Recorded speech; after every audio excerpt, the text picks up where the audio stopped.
Oi, meus alunos estudiosos. Então, vamos nessa agora para resolver os exercícios de movimento circular, certo?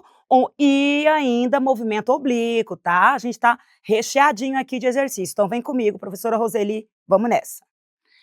Primeiro exercício que aparece aqui para nós no Enem de 2020, ele fala o seguinte: em 20 de julho de 1969, Neil Armstrong tornou-se o primeiro homem a pisar na superfície da Lua.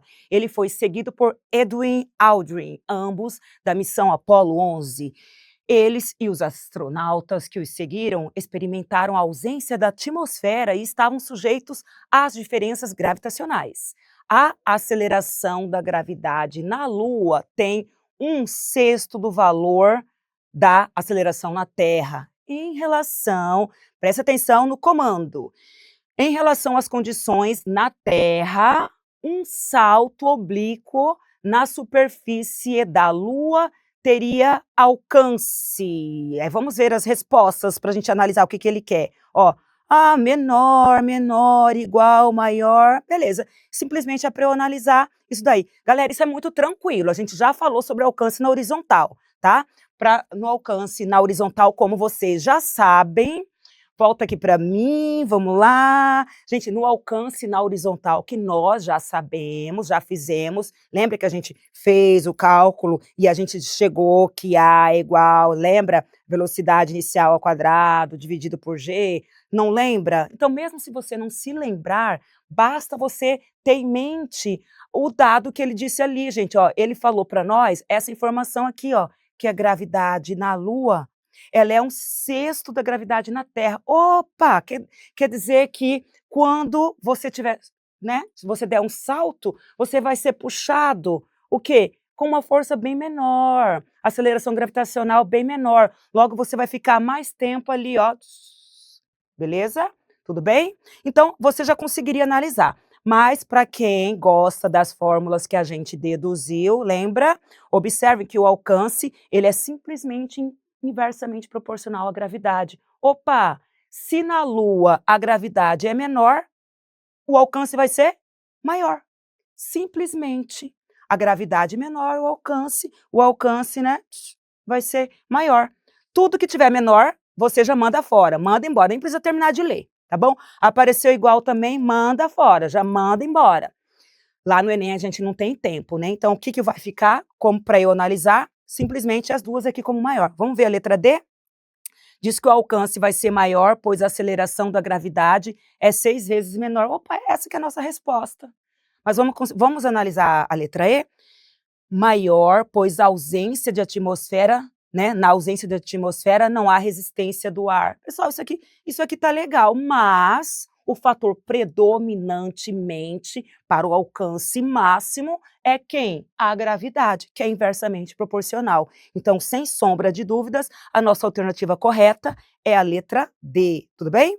Então, vamos nessa, vamos para a próxima aqui. A próxima diz o seguinte: em um dia de calor intenso, 2 colegas estão a brincar com a água da mangueira.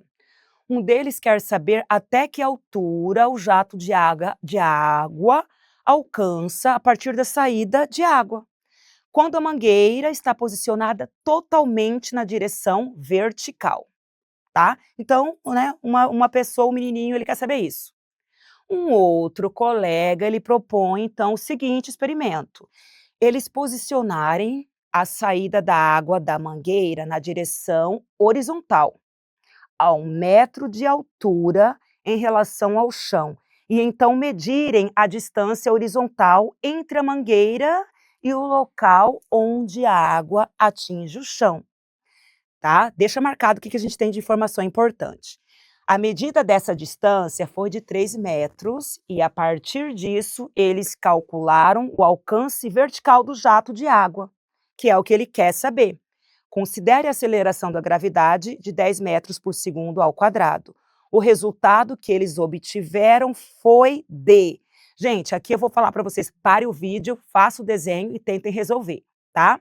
Beleza? E aí depois você confere comigo, tudo bem? Notem que esse exercício do Enem de 2022, ele não traz o desenho, você que tem que imaginar, beleza? O que que eu vou fazer? Eu fiz um desenho para a gente analisar juntos. O que que eu quero, o que que ele pede para que a gente descubra qual é essa altura máxima a partir do jato, tá? Qual que é essa altura máxima, a gente quer saber ela. Para isso, o experimento que foi feito foi essa figura. Notem que eu coloquei o alcance máximo 3 metros como ΔX, a distância da mangueira, né? Coloquei -1, tudo bem? ΔY, ΔY. E eu não conheço a velocidade inicial, tá? Dessa mangueira, sei essa aceleração. Tudo bem? Façam o desenho. Muito bem, agora o que que eu vou fazer? De acordo com o experimento, e eu tenho um lançamento oblíquo, eu vou separar esse movimento no eixo X e no eixo Y, tá? Então, no eixo X, a gente tem simplesmente a equação do movimento, o quê? Uniforme, tudo bem? No eixo X, nós temos exatamente S igual a S0 mais V0T. O que que é S menos S0? Pensa um pouquinho. O que que é S menos S0? É o ΔX. ΔX aí da figura é 3 metros, tudo bem? Beleza? Então, o que que eu fiz nessa próxima sequência? Eu substituí, no lugar do ΔS, coloquei o 3. E agora, dá para fazer alguma coisa? Nota, eu tenho 2 incógnitas. Eu tenho essa velocidade inicial, né, da figura e o tempo, a gente não conhece. Então, vamos dar uma pausa por enquanto aí? E vamos analisar o movimento em Y? Bora fazer isso? Então bora. Vamos analisar o movimento em Y, beleza? Em Y nós temos o movimento, o quê? Uniformemente variado, cuja aceleração é aceleração gravitacional, beleza? E reescrevendo a equação para ela ficar bonitinha, eu tenho meu ΔY, eu passei o Y0 para o primeiro membro, ficou ΔY. Roseli, por que que essa velocidade inicial em y, né, por que que essa componente em y ali está 0? Porque notem na figura que a água ela não sobe, ela não tem componente na vertical, tá bom? Por isso que a gente substitui por 0, belezinha? Ficamos então com o termo que restou. O que que a gente pode fazer de substituição? No lugar do ΔY, a gente colocou -1, que foi informação dada, a aceleração da gravidade foi dado também, que é 10, vamos dividir 10 por 2, beleza? E vamos encontrar 5. Ai, para onde que foi o sinal menos que eu tinha nos 2 membros? Multipliquei por -1, tranquilo? Belezinha, né? Muito bem. E agora eu vou isolar o t ao quadrado, fazer 1 dividido por 5, e eu vou ter t ao quadrado igual a 0,5. Opa! Notem que já apareceu um tempo. Se você olhar para a minha equação anterior, na minha análise, eu tenho tempo. Ah, mas eu tenho 3 igual a V0 vezes t. E se eu elevar tudo ao quadrado, né? Porque eu tenho tempo ao quadrado. Bora elevar tudo ao quadrado? Ambos os membros ao quadrado, certo? Quanto que é 3 ao quadrado? 9. V0 ao quadrado, beleza, e tempo ao quadrado. Opa, apareceu tempo ao quadrado para mim. Agora eu vou substituir e isolar, né? Isolar minha velocidade inicial ao quadrado. Vamos trabalhar com ela. E finalmente eu encontrei a minha velocidade inicial, que está de vermelho na figura, beleza? E ela é quanto? 45 metros por segundo. Aham! Agora eu posso ir para o exercício que foi sugerido, tá bom? Onde eu quero o alcance máximo do jato de água ali, tá bom? O alcance máximo, essa figura aqui, ela precisa estar arrumadinha, tá? Porque o alcance máximo é a partir do momento que ela sai da boca ali da torneira, tá bom? A figura ali a gente tem que dar uma arrumadinha nela. Então vamos lá. O lançamento vertical, eu vou utilizar a equação de Torricelli, beleza? Equação de Torricelli, então tranquilo, vamos substituir, lembrando que na altura máxima, quem lembra qual é a velocidade final? Quem lembra? A velocidade final lá na altura máxima, quando a água atingiu a altura máxima, a velocidade final, esse v ao quadrado, quem lembra? Isso, quem falou 0 acertou exatamente. O que que eu estou fazendo? Está fazendo, Roseli? Simplesmente substituindo os dados para encontrar a altura máxima, beleza?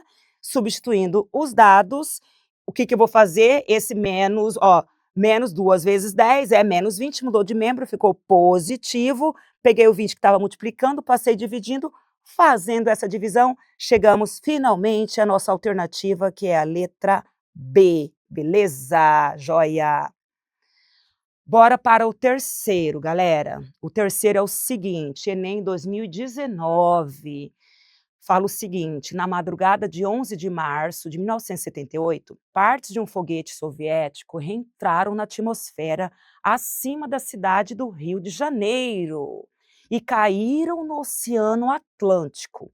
Foi um belo espetáculo. Os inúmeros fragmentos, entrando em ignição devido ao atrito com atmosferas, brilharam intensamente enquanto cortavam o céu. Mas, se a reentrada tivesse acontecido alguns minutos depois, teríamos uma tragédia, pois a queda seria na área urbana do Rio de Janeiro e não no oceano, como aconteceu. De acordo com os fatos relatados, olha o que é o enunciado. Qual é o comando do exercício?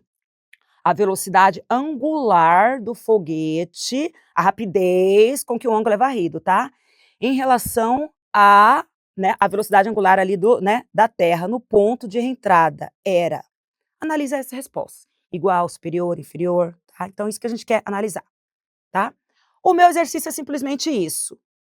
Tudo bem? E foi dado essa figura. Notem na figura que nós temos a posição do Rio de Janeiro e o Oceano Atlântico. Tudo bem? Lá no Oceano Atlântico é onde caiu os destroços do foguete. Beleza? Que esta é a imagem que você pode imaginar. Então, o foguete, ele veio e caiu após o Rio de Janeiro, caiu no Oceano Atlântico. Galera, você tem que pensar o seguinte: o foguete, os destroços do foguete têm uma velocidade angular. Como que é essa velocidade angular em relação à da Terra para cair depois? Vamos analisar? Vamos analisar um pouquinho? Então, ó, eu quero saber a velocidade relativa do foguete em relação à da Terra. Pensa comigo. Se a velocidade angular do foguete for maior, né, maior do que a velocidade angular da Terra, vai cair depois da cidade, certo? Que é o que aconteceu, né? Certo? E se por acaso fosse menor, ia cair antes da cidade. E se fosse igual, ia cair na cidade. Gente, simplesmente é uma análise que você vai fazer, tá? Fazendo essa análise, a gente só pode chegar à conclusão que a velocidade angular ali do foguete, pessoal, é superior à da Terra, beleza? Mas é esse negócio que ele colocou aqui, ó. Mas se a reentrada tivesse acontecido alguns minutos depois. Gente, se tivesse acontecido isso, pensa, a Terra continua com seu movimento angular, continua. E aí, se por acaso o foguete entrasse um pouquinho depois, opa, ia ser uma tragédia, porque esse reestroço não ia cair no Oceano Atlântico, e sim na cidade, beleza? Concordam? Conseguem fazer essa análise? Espero que sim, tudo bem? Espero que sim, beleza? Pessoal, vamos analisar o nosso quarto exercício que a gente viu na nossa aula passada, que seria sobre transmissão do movimento circular, tá bom? Então vem comigo, a gente tem o seguinte: 2 cilindros, cilindro A e cilindro B. Vai olhando a figura, tá bom? De raios, eu tenho os raios 20 centímetros do cilindro A e 10 centímetros do cilindro B. Rolam sobre um trilho comum, tudo bem? Beleza. Seus eixos, independentes entre si, estão ligados por uma haste rígida, conforme a figura. Notem aí, tudo bem? O que acontece? Um terceiro cilindro, que eu chamei de C, olha lá, que eu chamei de C, beleza? Tem um raio dele, ele foi colocado sobre as duas polias, beleza? E gira com uma frequência de 5 Hz. Qual das alternativas representa, respectivamente, as frequências de A e B em Hertz?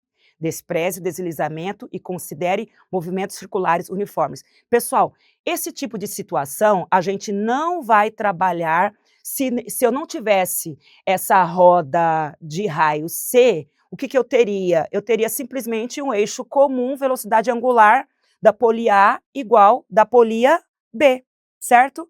Porém, Notem que quando você tem essa roda de raio C posicionada e tocando as duas, notem que nessa situação, essa roda de raio C, ela vai transmitir a velocidade linear tanto para A quanto para a roda B. Gente, é essa análise que você vai fazer, tá bom?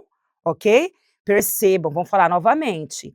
Eu tenho que essa roda C que vocês estão vendo, ela vai ter a mesma velocidade linear que A, tá bom? O que eu fiz aqui, Roseli? O que é isso? Eu retirei os dados para a gente fazer a análise, tudo bem?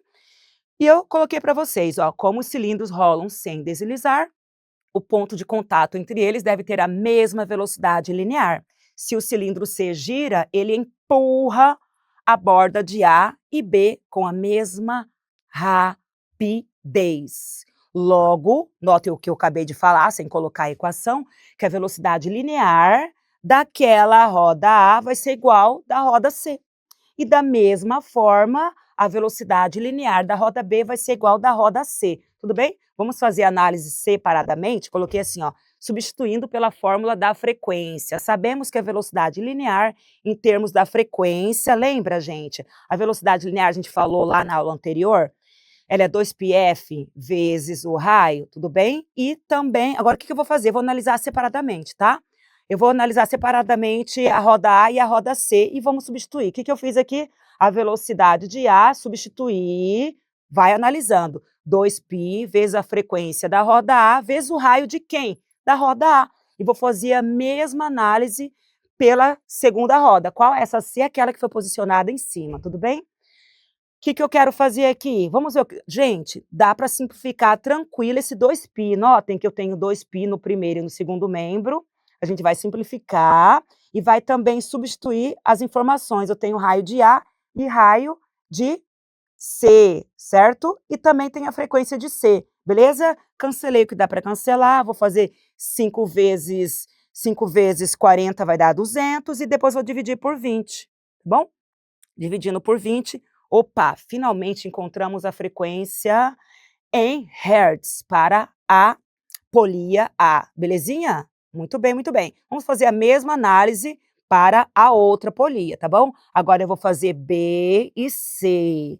Lembrando, gente, você tem que fazer primeiramente, depois confere o resultado, tá? Vamos fazer as mesmas substituições que a gente fez. O que vai ter de diferente agora? Que eu estou analisando a polia B. Logo, eu vou utilizar o raio de B, tá bom? Raio de B, tá? Vamos substituir o raio de B, a gente tem, é quanto? Olha lá no enunciado, 10 centímetros, tudo bem? O que mais que eu tenho de informação? A frequência da C foi dada, o raio de C foi. Logo, vai ser tranquilo a gente calcular a frequência da roda B. Simplifica novamente aqui o 2π, tudo bem? A gente já sabe, 5 vezes 40 é 200, e o 10 que está multiplicando vai passar dividindo, beleza?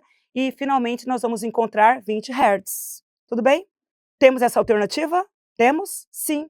É a letra A. Tudo bem, pessoal? Beleza. Muito bem. Ficamos por hoje e eu já vou falar para vocês novamente. Dá uma pausa em cada um dos exercícios e vai brincando com as equações, vai abrindo as equações e só depois você confere se você acertou, tá? Então, esse tipo de exercício que a gente está vendo hoje, você pode dizer que é um pouquinho cansativo, porque é muita mão na massa, mas se você pegar o hábito de estar praticando, vai ser de boas, tá bom? Beleza? E eu aguardo vocês na próxima. Tchau, tchau.